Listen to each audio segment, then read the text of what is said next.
नमस्कार, मी प्रांजली तुमचं सर्वांचं स्वागत करते प्रांजल वाहिनीवर. आणि मी आज बनवते गवारीची भाजी. सो पहिले तर तुम्ही या चॅनलवर नवीन असाल तर मला सांगायला आवडेल, मागच्या वर्षी मी प्रांजल वाहिनी चालू केलं. 5 ऑक्टोबरला माझा पहिला व्लॉग ॲज अ प्रांजल वाहिनी गेला. त्याच्या आधी फूड बाय प्रवदा होता हा चॅनल. आम्ही मम्मीचे रेसिपीज टाकायचो आणि मागच्या वर्षी सहज मला असं वाटलं की माझं चॅनल चालू करावं आणि मी माझा पहिला व्हिडिओ टाकला तो म्हणजे माझ्या बर्थडेचा. पण खरं तर मी पहिला व्लॉग जो टाकला आहे तो सर्वपित्री अमावस्येचा टाकलेला आहे. लोक असं म्हणतात की पितृपक्ष असं अशुभ मानतात, कुठलं शुभ कार्य चालू करत नाही हे ते. पण मला या उलट वाटतं. मला असं वाटतं की जे आशीर्वाद आपल्याला पूर्वजांचे मिळतात, लवकर मिळतात त्यांचे आशीर्वाद देवापेक्षा, कारण की ते आपल्या जवळचे असतात, आपलं पर्सनल कनेक्शन असतं आणि पितृपक्षात त्यांचं प्रेझेन्स असतो. फक्त एवढं लक्षात ठेवायचंय की जेव्हा आपले पूर्वज म्हणजे जे हयात असतात, जसे की आपले आजी आजोबा असतील, आपले आई वडील असतील किंवा आपले सासू सासरे, आपले पंजोबा जे पण असतील, त्यांची सेवा करूया, त्यांच्याशी प्रेमाने वागूया. त्यांना काही नको असतं, फक्त प्रेम हवं असतं, आपुलकी हवी असते. तेवढं आपण केलं तर जेव्हा ते नसतात मग पान लावायचा त्याला अर्थ नसतो. सो जेव्हा ते आपल्या सोबत आहे त्यांच्यासोबत खूप टाइम स्पेंड करा. त्यांना तुमचा टाइम हवा असतो, त्यांना तुमचं रिस्पेक्ट हवा असतो, बाकी काही नसतं. आणि दुसरी गोष्ट म्हणजे इट्स बेटर की आपण आत्ता जे कर्म करतोय ते आपण चांगले करावे, जेणेकरून जेव्हा नसू या जगात आपल्या कर्माचे फळ कधी आपल्या पुढच्या पिढीला लागतात, तर तेव्हा मग त्यांना पितृदोष येतो. हे सगळ्या गोष्टी असतात. मला माहिती नाही एवढा, पण ते असतं की त्यापेक्षा आता आहोत आपण तर आपण प्रेमाने वागूया सगळ्यांशी. हे काय मी माझं ज्ञान देत नाहीये. आपला हिंदू धर्म आपल्याला हे शिकवतो, भगवद्गीतेत आहेत की कर्माबद्दल लिहिलेलं आहे. सो जे काय आहे ह्या लाईफमध्ये आहे. एनिवेज मी असं सांगत होती की तो माझा पहिला व्हिडिओ आहे. हे बघा, गवार एकदम फ्रेश आहे, कापलेली आहे, काय सोलायची पण गरज नाहीये. पण मे बी मी थोडीशी बारीक करेन त्याला. मी ऍक्च्युली आहे कोकणातली, पण अलिबाग, मुरुड, रोहा हा आमचा पट्टा आहे. सो मी माझं गाव मुरुड, पण सगळं रोहाला झालं. रोहा रायगडमध्ये. खोबरं हे आमच्या सगळ्या भाज्यांच्यात जातं, चिकन मध्ये जातं, मटन मध्ये जातं. कढई मी चढवलेली आहे गॅसवर, म्हणजे 5 वर मी ठेवते. ते पाणी सगळं असं साईडचं गरम व्हायला आणि ना चिमणी ऑन करावी लागते.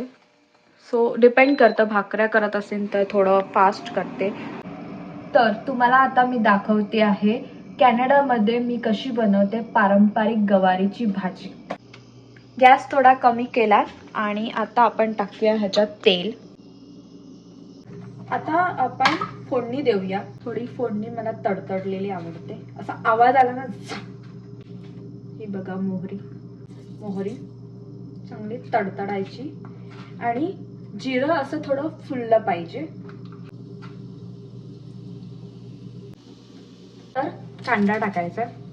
फोडणी तडतडली की थोडा गॅस कमी करूया आणि टाकूया आपण कांदा. तडतडलेला आवाज ना फार आवडतो. पण इकडे ना 2 प्रकारचे कांदे मिळतात आणि कांदा बघा तुम्ही कसला मोठा आहे. बघा एवढा मोठा कांदा. तो पण आम्ही म्हणतो की त्या व्हाईट कलरच्या कांद्याला काय मजा नाही.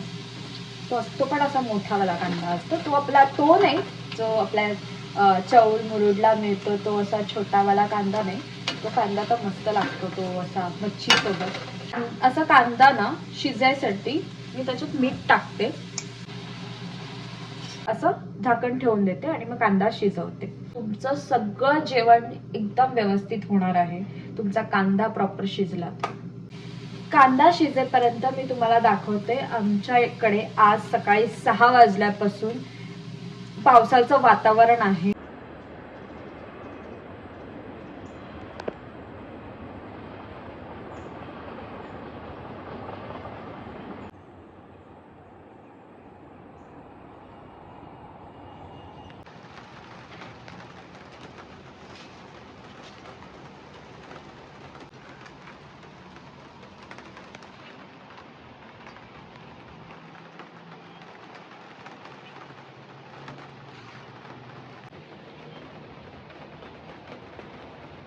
जेवण करताना मला मम्मीची गरज लागते.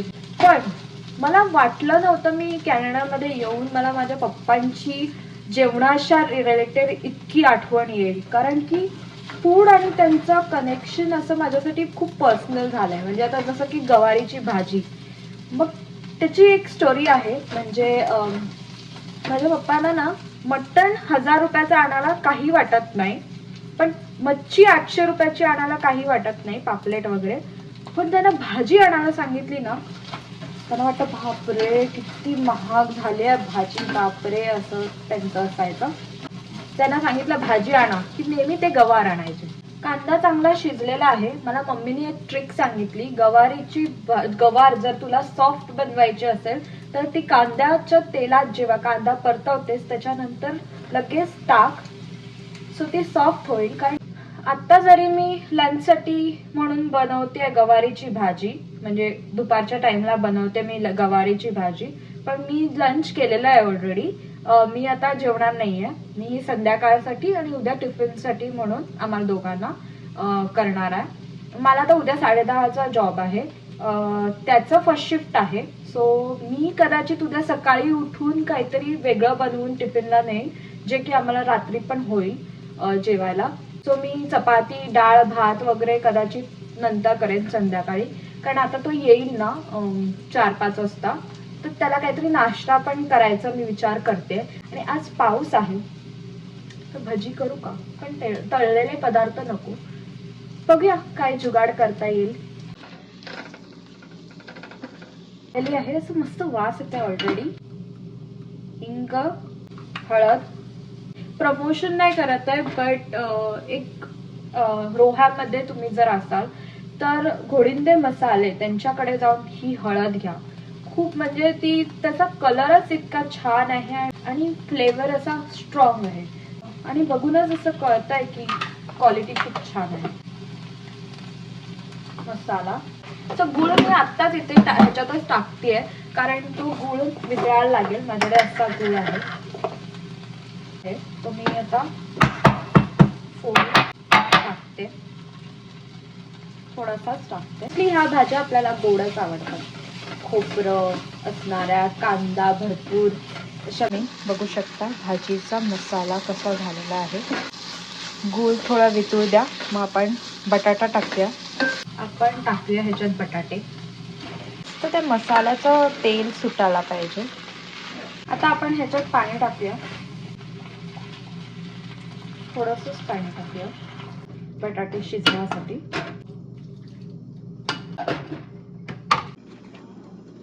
मला एकदा दाखवते माझी भाजी शिजतीये. आपण टाकूया ह्याच्यात खोबरं, कारण ते खोबरं पण टेस्टी व्हायला पाहिजे बरं.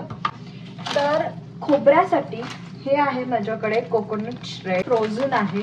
ऍक्च्युली इथे माझ्याकडे खिसणी काय नाहीये की मी नारळ आणीन आणि खिसीन, आणि फोडायला पण आमच्याकडे काही कोयता वगैरे नाहीये. सो मी एवढंच घेते, जास्त नाही. ते मी आता थोड्या वेळापूर्वी फ्रीझर मधून बाहेर काढून ठेवलंय, जेणेकरून ते असं सॉफ्ट झालंय. नाही तर ते असं बर्फासारखं कडक असतं. थोडंसं अजून टाकेन खोबरं. सो हे माझं खोबरं आहे. मोस्टली ना लोकांना असं वाटतं, कॅनडामध्ये राहतात लोक, तर तुम्हाला असं भाज्या वगैरे मिळत नसतील किंवा काय, पण तुम्ही बघाल मी इथे गवारीची भाजी करून खातोय आम्ही. Can you imagine? इथे सगळं मिळतं आणि टोरंटोला तर सगळं मिळतं, काय पाहिजे ते मिळतं इंडियासारखं. तर तुम्हाला आम्ही दाखवूच आम्ही काय काय असं नवीन नवीन पदार्थ बनवून खातो. त्यासाठी मला लाईक करा, शेअर करा, सबस्क्राईब करा. सो फायनली बटाटे शिजलेले आहेत. आता ते थोडं जे पाणी आहे ते मी झाकण काढून आटवून घेते. सुकी भाजी करूया. तुम्हाला दाखवते माझी भाजी. थोडा गॅस फास्ट करून हे जे पाणी आहे ते आटवून घेईन. आता मी ही जी भाजी केली ती जी मी बोलली की कोकणातल्या पद्धतीने केली. काही लोक ह्याच्यात शेंगदाण्याचा कूट टाकतात, मला तेही फार आवडतं.